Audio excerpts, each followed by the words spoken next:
When you review and try to read as many kids' horror books, episodes, and media in general that you can because you feel like it's your obligation to try to do so, you're going to run across a lot of different types of media. You're going to run across really good stuff that you end up loving, even legendary Hall of Fame books and episodes and movies. You might even end up with something that you kind of like. You may end up with something that you find mid. Then there's bad. And then there's the shit that goes in the septic tank. Quite literally. Yeah, there's stuff out there that is so atrocious, that is so bad, that I would not put it on my worst of enemies. Alright? I would not tell you to read this.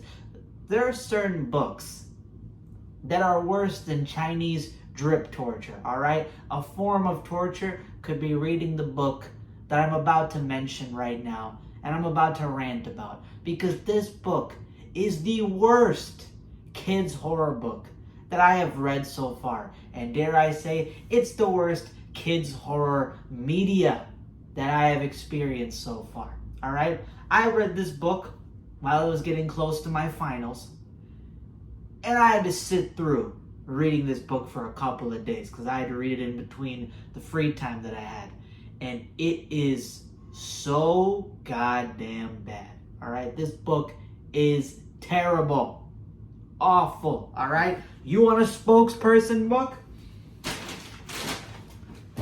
That Taco Bell gas that you get, you know what I'm talking about. That type of Taco Bell gas, you are poisoning up the entire house, mustard gas, chemicals leaking out of a power plant, that level of bowel movement. All right, this book is the Taco Bell gas spokesperson. All right, this is this book.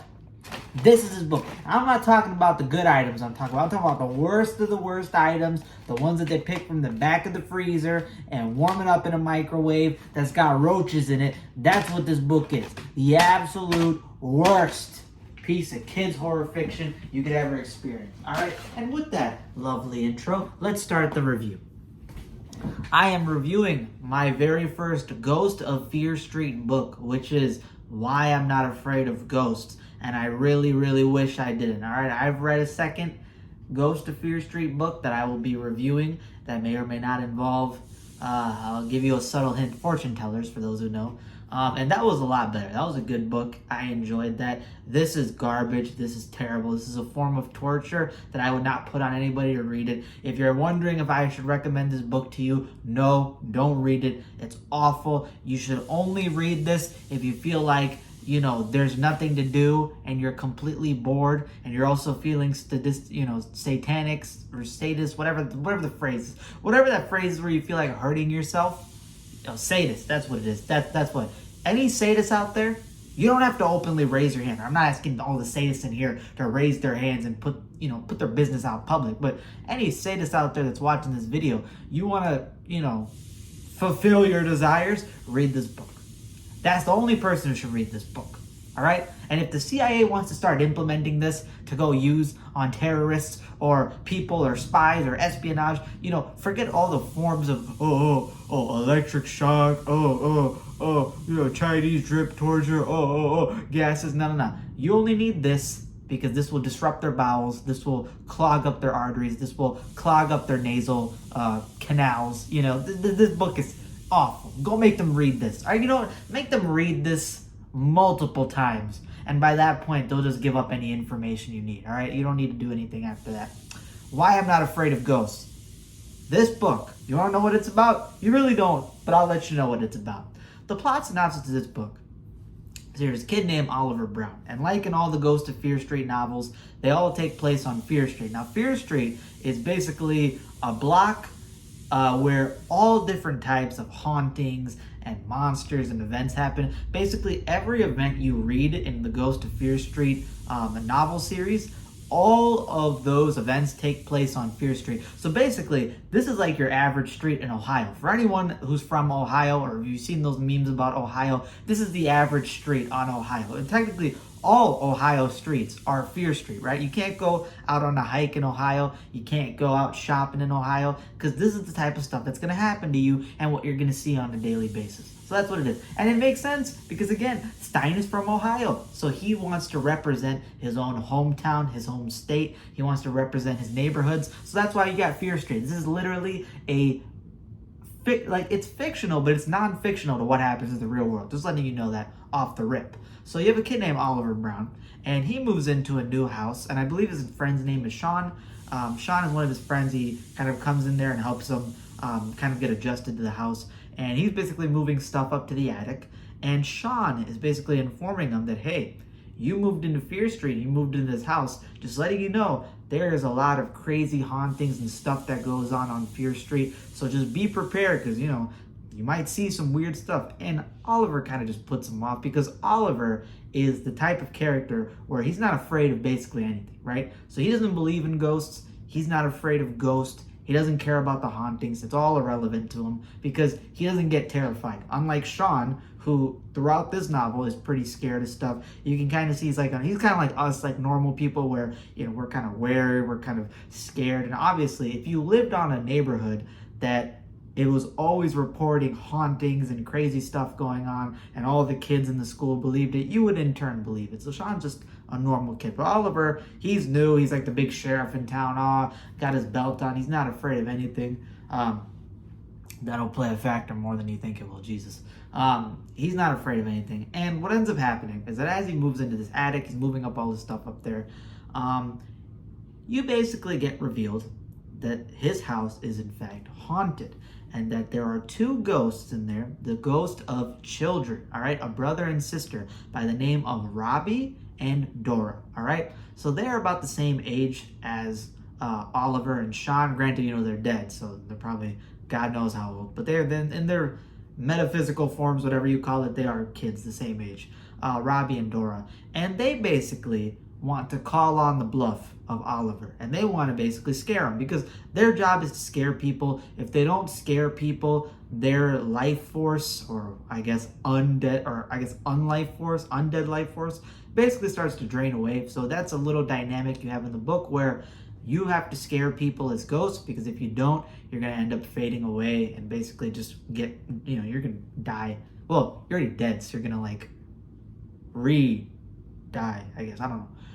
It's a weird book, but you'll basically disappear, so you have to run off of scares. Monsters Inc., you know, that kind of thing. So they're like, all right, you know what, Oliver, he thinks he's so tough, he thinks he doesn't get scared. We're going to call his bluff, all right? We're going to try to scare, we're going to use all the tricks we have, and we're going to get the job done, and we're going to be fine and dandy after that. So Robbie and Dora end up having a competition, because Robbie is sort of a cowardly ghost, kind of like Casper, I guess, where he's a ghost, he can do stuff to scare people, but he's kind of a coward, he gets easily scared himself.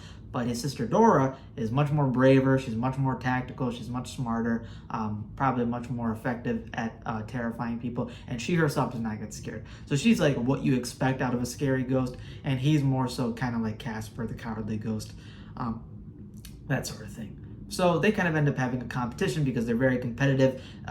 You know, Robbie hates when his sister is always kind of just ragging on him and trashing him for being bad at scaring people and being a scaredy cat himself. So he's like, you know what, I'm going to show you up. I'm going to scare Oliver before you can. And Dora's like, no, you're not, because you've never been able to do that. You always get terrified. So I'll take you up on that competition because I know I'm going to win. And therefore you get this sibling rivalry. And yes, you get the perspective of Ghost in this book, which is fine. That is not inherently bad. And this book is ghost written, so it's not Stein writing it. However, I have a theory that when it comes to these Ghost of Fear Street books, they are probably given an outline or at least a title or premise from Stein, so they at least have an idea, and then they just sort of take it after that. Monster Blood also mentioned this, and he in fact reviewed Why I'm Not Afraid of Ghosts, and he did not like it. He didn't hate it as much as I did, but he did not like it, so I'll link his review down below as well, and you can check out his channel and support him if you haven't. But basically, yeah, you get the perspective of Ghost throughout this entire book, and although it is ghost-ridden, puns. Yeah, ghostwritten. You get it? Forget it. It's a ghostwritten book, but there is a story, a short story from Don't Turn the Lights Out, which is a collection of different authors writing scary short stories that I did review on my main channel, and I'll probably be doing a ranking video eventually on those. But Stein did write a story in there. He wrote one story in there, and it is by far the worst. It is the worst short story in that entire book, and there are tons of scary short stories in that book. I forgot how many, maybe 30 or I was reading through that thing for a long time.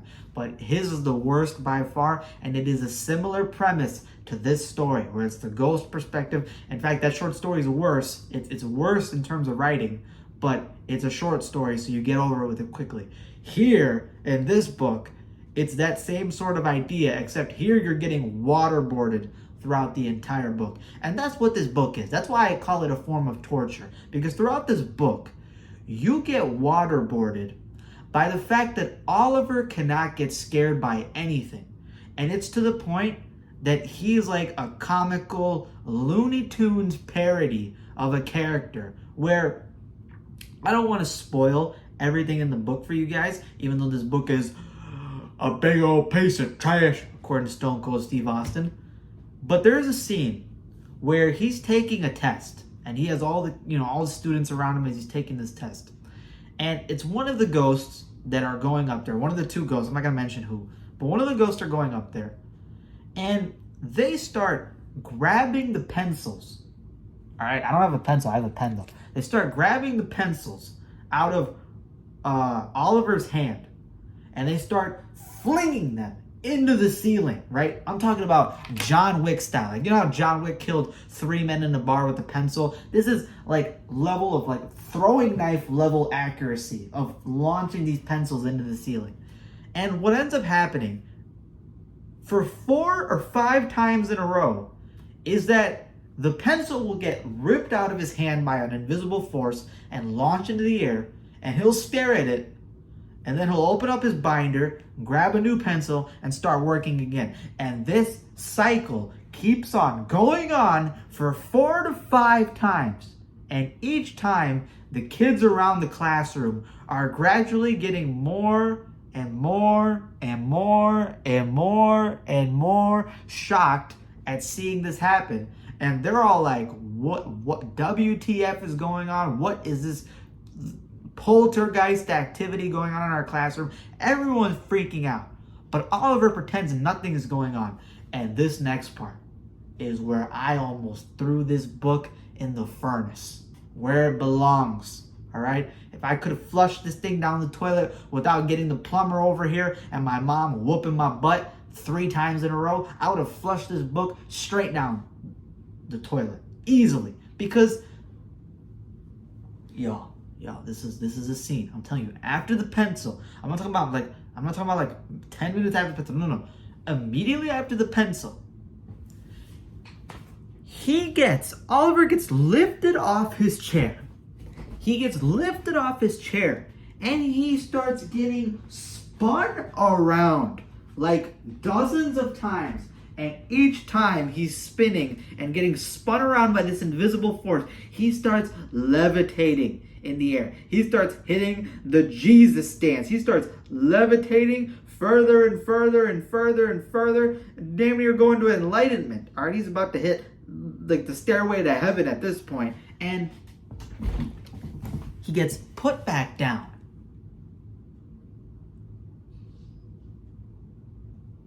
What do you think his response is? You think he starts believing? You think he starts freaking out? You think he starts going crazy like the rest of the kids are? No. This kid sits back down, tries to complete his test, and wonders why he feels so dizzy.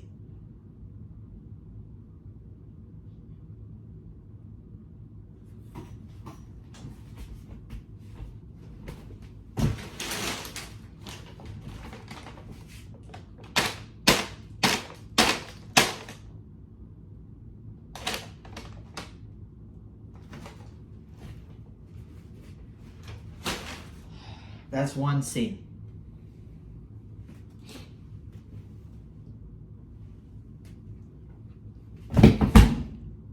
One scene in this terrible book. One. You know this book is 108 pages? That scene alone, I think, takes up 5 or 6 pages. Maybe. 7 pages. Maybe. That's like 7 pages out of a 108-page piece of turd book. You get why I hate this book. I hate it. It's a Looney Tunes level character. They cannot scare this guy. This book is written like it's for elementary kids. I would expect this type of book for kids that were either in kindergarten, first grade, second grade. This book is aimed towards middle schoolers. These kids are in middle school, I think. They're in middle school. This is supposed to be given to 6th, 7th, and 8th graders.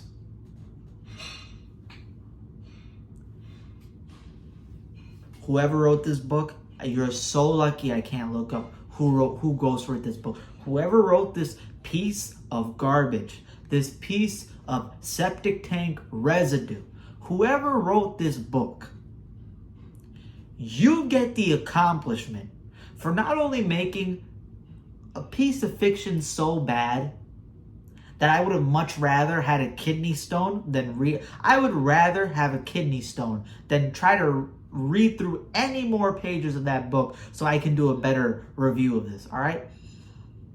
Whoever wrote this book, you managed to achieve the impossible. You managed to do something amazing. You managed to make a piece of fiction that's worse than The Tale of the Gruesome Gourmets on Are You Afraid of Dark? You managed to make a piece of fiction that's worse than The Tale of the Virtual Pets on Are You Afraid of Dark? You managed to make a piece of fiction that's worse than Go Eat Worms. You managed to make a piece of fiction that's worse than Nutcracker Nightmare from Tales Book 6. You managed to make a piece of fiction that makes Pouf de Fromage from Haunting Hour